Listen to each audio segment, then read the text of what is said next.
One of the areas where problems are sure to occur in buying property is with contingencies. Most real estate contracts have at least two contingencies built into them. These make the final purchase subject to a satisfactory inspection and the buyer's ability to obtain financing. A third common contingency makes the purchase subject to the sale of the buyer's present home. Any contingency makes the deal less likely to go through and therefore less attractive to the seller. In fact, the seller may prefer a contract at a lower price without contingencies to a higher price contract with them. The seller may counter by offering you a lower price to avoid the extra contingency clauses. There'll almost always be an inspection contingency. You can count on it. The inspection contingency should specify who'll pay or what will happen if the inspection reveals defects in the house. If the inspection reveals some minor problems, most of these contingency clauses give the seller a chance to correct them at his or her own expense. If the inspection reveals a major structural flaw or a series of other serious problems, you'll want to be sure you get the chance to back out of the deal and have your money deposit returned. Most buyers will need to include a financing contingency in their offer to purchase. If it says only that the buyer must be able to obtain a 30-year mortgage at the market rate, the only danger to the seller is that the buyer won't prove creditworthy. But if the contingency specifies a particular interest rate or special terms, it can make a contract much less likely to be accepted. The contingency regarding the sale of the buyer's present home is the biggest headache for agents and sellers, but there's often no alternative if the buyer can't qualify for a loan without the sale or can't carry two mortgages. In a seller's market, buyers are often tempted to omit this contingency in order to get their offer accepted, but it's a real gamble. Consult your attorney before you make a decision on this. Financing is always a major area. As I've already indicated, obtaining financing is usually the least pleasant part of the home buying process, and the part that calls for the most attention on your part. I want to pass along the two suggestions I think are most important when you're looking to finance the purchase of a home. The first is to shop thoroughly and carefully for your financing. When I say thoroughly, I mean don't stop shopping around as soon as a prospective lender offers terms you like. Many people take the easy way out and contact only a couple of lenders recommended by the selling agent. These should be only a starting point. Be sure to check with more than one type of lender, such as savings and loans and regular banks, mortgage brokers, and if you qualify, the Veterans Administration or Federal Housing Administration. Keep in mind that on a 30-year mortgage for $100,000, you'll save over $26,000 if you can get a loan for 9% instead of 10%. It pays to shop around. You'll want to pay attention to other contract terms as well, such as the prepayment penalty, late fees, call rights, escrow requirements, and mortgage insurance premiums. Advice from your lawyer or another impartial expert can be very helpful in sorting out all the different terms and making a sound decision. My second suggestion on financing is to apply for two loans at the same time. Lenders generally don't like this, but it will improve your position. If you apply for just one loan and then get turned down, or offered less attractive terms than you expected, there may not be time to start over. If the market is moving up or the seller wants out, he or she may refuse to extend the closing time specified in the contract. By applying for two loans at once, you protect yourself. Of course, there's more paperwork to complete and a second application fee to pay, but I believe that it's well worth it.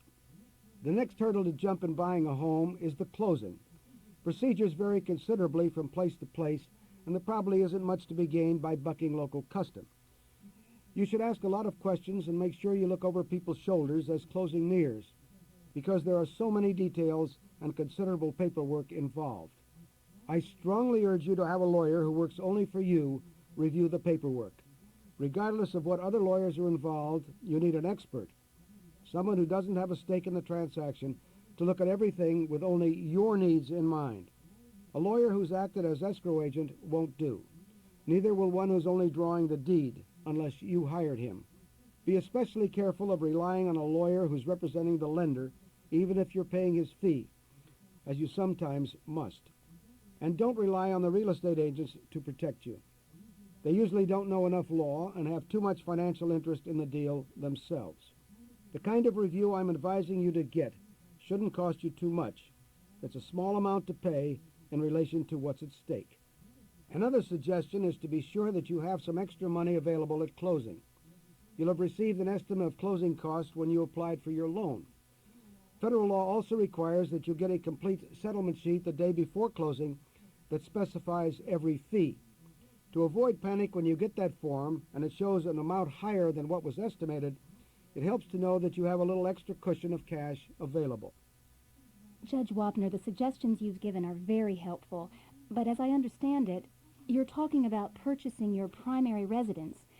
Is there any difference between that and buying vacation property? The difference is that you have to be even more careful. Few purchases or investments call for as much caution as vacation property. From beachfront high-rises to planned resort communities, vacation property is a sophisticated investment with potential problems and pitfalls. Exactly why is unclear, although I think there are some likely reasons. Buyers are more apt to buy a vacation home on impulse than they are a primary residence. Absentee owners are less likely to see and act on problems in a timely fashion. Fair market prices are harder to establish in a vacation community, and the industry is extremely sensitive to interest rates and the state of the economy. This means that rapid changes in sales levels and property values can occur. Here are 3 important questions to consider before purchasing a vacation property.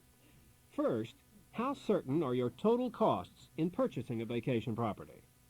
You'll need to consider not just the purchase price, but also travel costs, improvements you'll need to make, assessments for improvements to community facilities, taxes, insurance, and homeowner or condominium association fees.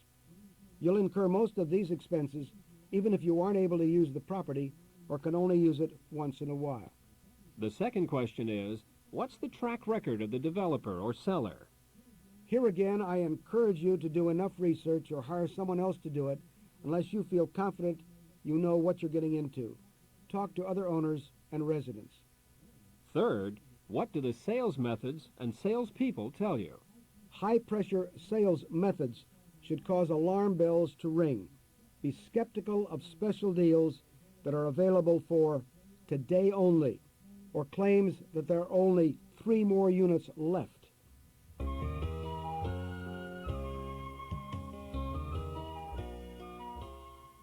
Buying property is just the beginning.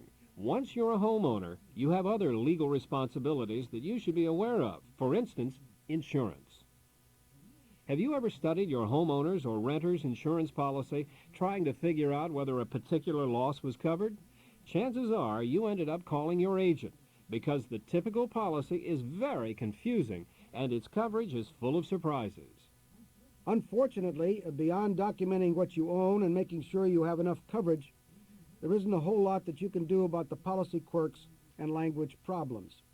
Typical insurance policies differ. Let me give you an example of how illogical one type of coverage is.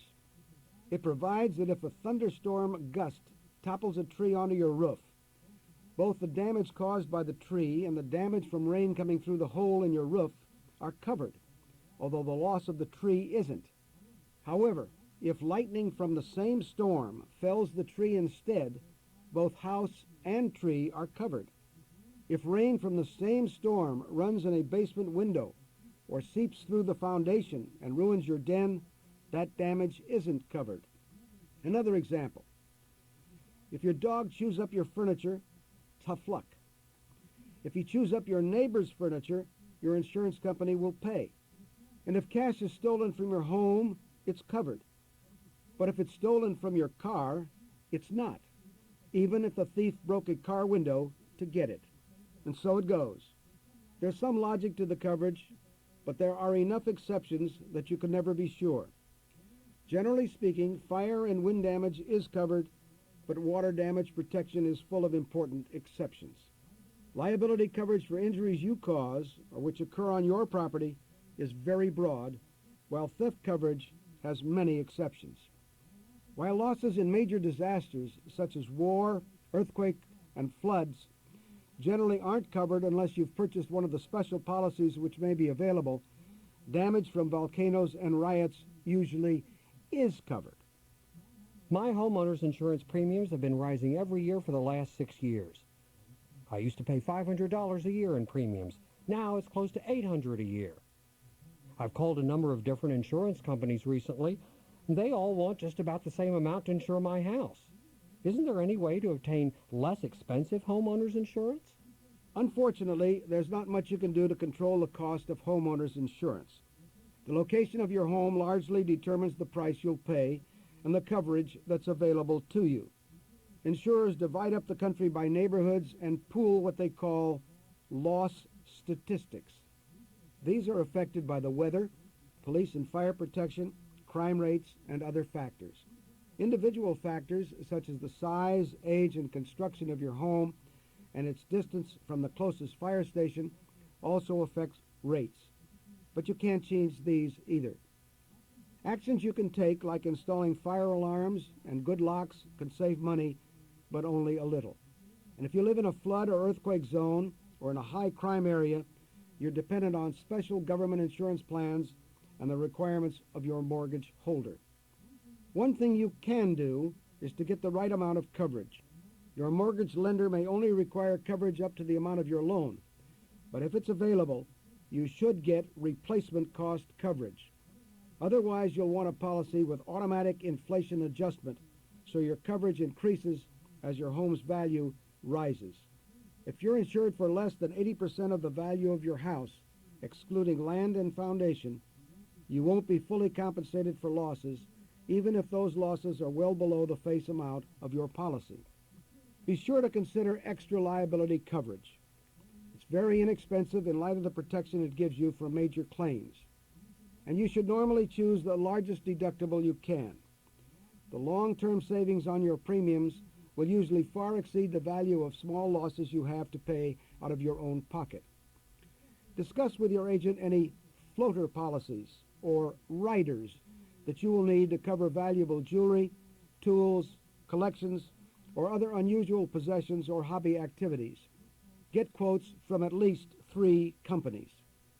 In addition, inventory your personal property. The standard policy covers the contents of your home up to 50% of the insured value of your house, but you have to prove what you owned and what it is worth. Do as detailed an inventory as you have the patience for. Include purchase prices, the date of the purchase if you know it, and serial numbers. Your insurance agent may have a form that you can use. If you have a video camera, a videotape's a great way to supplement your inventory list.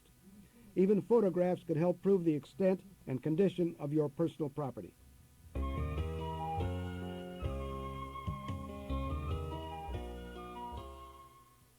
Once you're satisfied that you're fully insured, you should be aware of your responsibility with regard to property taxes. Real estate taxes are an important consideration in purchasing a particular home. As the buyer, you can't control the amount of the tax, but you'll find that the tax may be a good indicator of the value of your property and other property nearby. In most cases, nobody wants to pay more than their fair share of any tax, and that includes property taxes. If your tax bill seems higher than it should be, you may want to challenge your assessment and try to obtain a tax reduction. Here is a brief look at the assessment process and how you can influence it. Tax assessment procedures and standards vary among states and localities, but the process is meant to arrive at the fair market value of each piece of real estate so that the tax burden is equitably shared by all property owners. Some places reassess property every year. Others reassess only every 3 or 4 years. Some localities levy their tax on only a fraction of the market value of your property, often 40 or 50%. Some reassess automatically when property changes hands, thereby providing newcomers with a not-so-neighborly welcome present. There are advantages and disadvantages to every variation. The important thing to understand is that the assessments are based on fair market value. That means that recent sales of other properties in the neighborhood are relevant to the value of yours. The assessor compares your property to that of similar property near you in order to estimate its market value. Accurate estimates obviously require both an accurate description of your property and recent actual sales of comparable property. The more active the real estate market is in your neighborhood, the more your property resembles those around it, and the more stable prices are, the more accurate the assessment should be. Unusual properties, inactive markets, and rapid price inflation or deflation make accurate assessments more difficult. Sometimes when the assessment arrives, you feel that it's inappropriate. You can challenge it. You must act quickly to protect your right to appeal your assessment. The notice of your new assessment should contain information about how to protest it. Read it carefully and follow the outlined procedures. Usually there are two important steps. Step 1, you meet with the assessor, and step 2, you appeal to the Board of Equalization, or whatever the appeals board is called in your particular community. Let's talk about the process in greater detail. When you think your assessment is higher than it should be, the first thing you want to do is to check your property description. If you find an error, tell the assessment office immediately. Significant errors like assessing your 2-bedroom home as a 5-bedroom home are pretty uncommon, but correcting them will change your tax bill. Second, check the assessments of your neighbors and of similar nearby property. The information is public and available at the assessment or land records office. Third, build your case. If you still think your assessment is incorrect, you'll need to assemble as much evidence as you can before you write or meet with the assessor. A friendly real estate agent, appraiser, or loan officer might be able to find comparable properties for you. Check past assessments to see if the pattern of increases can strengthen your case. Fourth, arrange to meet with the assessor. If your case is strong, you may get what you want at this meeting. Even if you don't, you should learn more about the relative weight of various evaluation factors and gain some insight into the thinking of the assessment office and the appeals board. If the assessor won't change your assessment or lower it to a figure you think is more accurate, and you decide to follow through with your appeal, you'll want to attend a board hearing before yours is scheduled. This way you can become familiar with the procedures, the board members, and the factors that they seem to be responsive to. When the time comes to make your appeal, limit your presentation to the assessment of your property compared to other similar properties nearby. Whatever its name, the board does not control either the tax rate or the budget. It can only hurt your case to complain about either the overall tax situation or anything relating to the use of your tax money. If you aren't satisfied with the board's decision, you may be able to file a court case challenging it, but you'll have to decide if pursuing the matter any further is likely to be cost effective. You'll almost certainly need a lawyer at this stage, and even if your assessment is reduced by the court, it may not be enough to pay attorney's fees and other costs.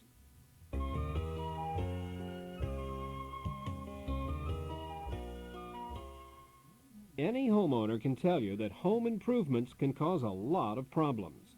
Sometimes it seems that the bigger the job, the less likely it'll go smoothly. Often the first problem is just getting contractors to bid. Next is getting them to start, then to keep at it, and then to finish on time. In between, there's the potential for all kinds of difficulties, from shoddy workmanship to inferior materials to not cleaning up the mess when the job is done. And heaven help you if you discover problems after you've made your final payment. The following tips for finding and hiring a good contractor were developed by the New York State Consumer Protection Board based on a survey of homeowners and their experiences with home improvement work.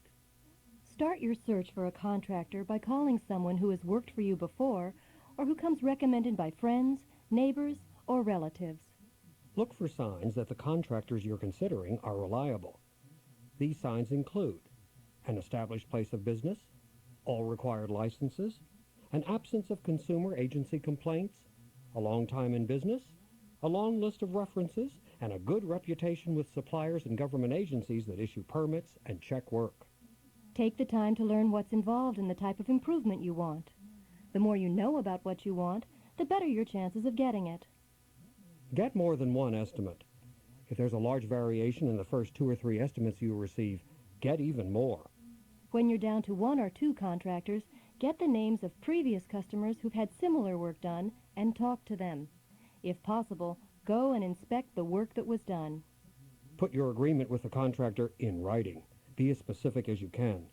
Include details. Specify products and materials, costs and payment schedules. Make all blueprints, plans, or sketches part of the contract. Include all guarantees, and consider asking for a performance bond to protect yourself from a contractor who can't or won't finish the job. Get exact starting and completion dates, and consider including penalties for late work. A little time spent getting things settled now can save lots of time or money later. Check the contractor's insurance coverage. Ask for evidence the contractor has workers' compensation and liability insurance. Check your own homeowner's policy or with your insurance agent about your coverage for accidents to people working on your property. Plan your payment schedule to correspond roughly to the contractor's progress on the work. Don't pay too much up front.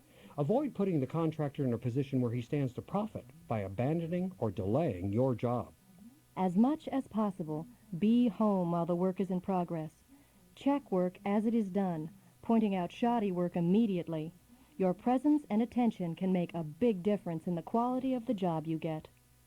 Don't sign a certificate of completion or make your final payment until all subcontractors have been paid and the work is finished to your satisfaction. Give yourself time to notice defects.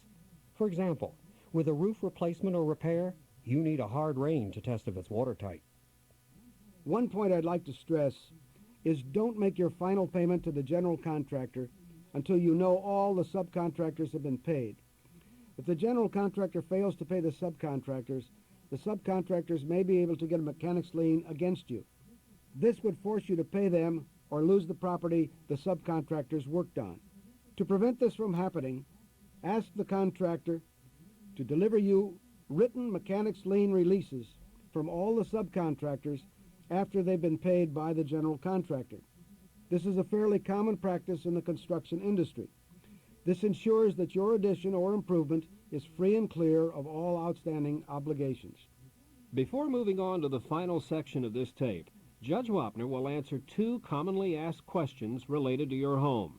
The first question deals with neighbors and property lines, and the second involves your responsibility as a pet owner.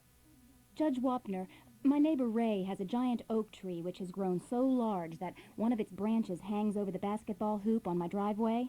Can I cut the branch off at the property line?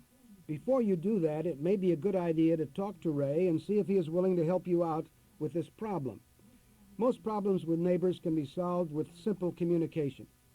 If this does not work, it may not be very wise to cut the branches off yourself. Get a professional to do it.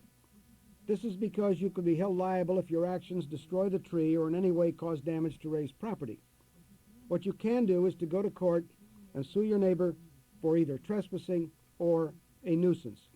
You should have a pretty good chance of winning the case based upon these facts.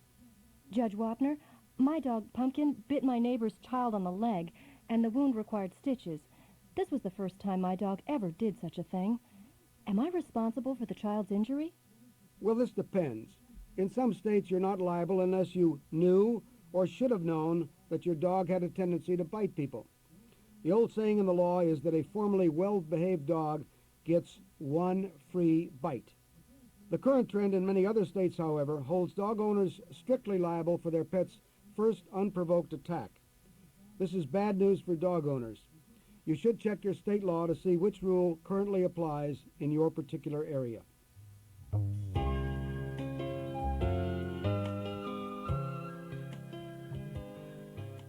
We've learned what's involved in buying and owning a home. The next step is selling your house. Again, there are many pitfalls you should be aware of to make the process easier and less stressful. It's a rare home seller who thinks that his or her real estate agent fully earned the commission. Many people may feel $6,000 or so on a $100,000 home is a steep price to pay for finding a buyer. Each of us feels that our own home has so many obvious attributes that it should sell itself. Even if help is needed, multiple listing services make the same information available to every agent, so we wonder why one should receive such high compensation. But other people feel the real estate agent's commission is a small price to pay in comparison to the hassles and headaches of trying to sell a home on your own. Like any sales commission, the real estate agent fee has to cover unsuccessful as well as successful efforts. The commission on a sale has to cover every listing that doesn't sell, every house shown that the prospect doesn't buy, and every sale that falls through, because of financing problems or because the buyer can't sell his home. An average buyer looks at 10 to 15 homes. An average house takes 3 to 6 months to sell. All this translates into numerous hours that agents spend on the deal from first offer to closing. Under a typical multiple listing arrangement, the listing agent will end up splitting the commission 50-50 with the selling agent, the one who actually brings the buyer. Each agent then has to split her share with the broker she works for. Thus, in a $100,000 transaction, the agent who listed your home may end up getting about $1,500. That's not peanuts, but it's not $6,000 either. Aren't there any ways to save money on commissions I have to pay? If your home market's value is clear because there are comparable homes nearby and the market is active, you have a chance of keeping almost the whole commission if you act as your own agent. Usually, however, you'll have to split the savings with the buyer in the form of a lower sales price. That's one reason buyers look at owner-listed homes. But the money you save by not paying a commission may not compensate for the extra time and effort it'll take you to make a sale. Prospects who respond to your ad or a sign in the front yard will tend to be bargain hunters or real estate sharks who won't buy without a price concession. Many of them won't be financially qualified to buy at any reasonable price. Agents who see your ad will demand a commission before they show the house to anyone, and will often try to get you to sign a listing agreement anyway. Real estate commissions vary with the price of the property, not the effort it took to sell it. Therefore, the more expensive the house, the more tempting it is to bypass an agent, and the more leverage you have in negotiating a lower commission. If the market's moving fast, if your home shows well, and if it's in a desirable location, it may not hurt to offer only a 5% commission. Under multiple listing agreements, the concession will come entirely from the listing agent's share. Unless the agent has more listings than he or she can manage, the commission difference shouldn't affect things very much. But if the real estate market in your area is slow, or your house is at all unusual, it makes more sense to concentrate on finding an agent who will work hard to sell your house than it does to squeeze the last dollar out of the commission. You don't want your listing on the back burner.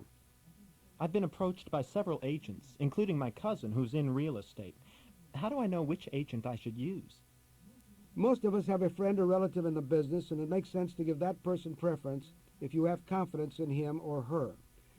However, people who have been known to bypass an agent they know personally because they feel uncomfortable revealing their finances or having their house scrutinized by an acquaintance. Here's what to look for. First, you want an agent who knows your neighborhood or town and has had success selling homes in it. You'll also want an agent who's had success with your type of house. Agents tend to specialize in particular price ranges and house types as well as neighborhoods. Second, you'll want an agent who works hard at the job of selling. Diligence and good work habits are far more important than a glib tongue. You want someone who'll go find prospects, not sit back and wait for them. The field is full of agents who work part-time and others who take their jobs rather casually. Third, you'll want an agent that you can trust. If you feel uncomfortable about revealing information about your personal finances or other information your agent needs, get one you can trust with that information. Fourth, your agent should have a solid knowledge of financing. This is particularly important when interest rates are high or money is tight. Here are 5 other tips I can give you on hiring a real estate agent. 1. Interview several candidates, even if you're pretty sure who you want. 2. If you don't know enough agents yourself, get referrals from people you know well whose judgment you respect. 3. Use your interviews to help establish your asking price. Be equally wary of agents who try to buy your listing by suggesting a high price, and of agents who try to earn a quick commission by getting you to settle for too low a price. 4. Try to limit the term of your listing to no more than 3 months. 1 month is enough time in fast-moving markets to see whether your agent's doing the job. In slow markets, however, it may be hard to find an agent who'll take a listing for less than 6 months, but it never hurts to ask. And 5. Remember that your agent works for you. While you'll probably want to rely on his or her expertise, at least to some extent, the important decisions are always yours. These are common sense suggestions for dealing with a real estate agent. As mentioned above, it's generally wise to use a real estate agent to sell your house rather than doing it yourself. On this tape, you've learned those basic facts of real estate law and transaction procedures that protect you, whether you're a landlord, a renter, a buyer, an owner, or a seller. These are meant to be guidelines you can use to make you feel more confident when engaging in real estate transactions. However, this information cannot substitute for legal advice from a lawyer. For specific advice based on your individual circumstances, see the lawyer of your choice. You may want to listen to the talk you and your lawyer for assistance in selecting and working with an attorney.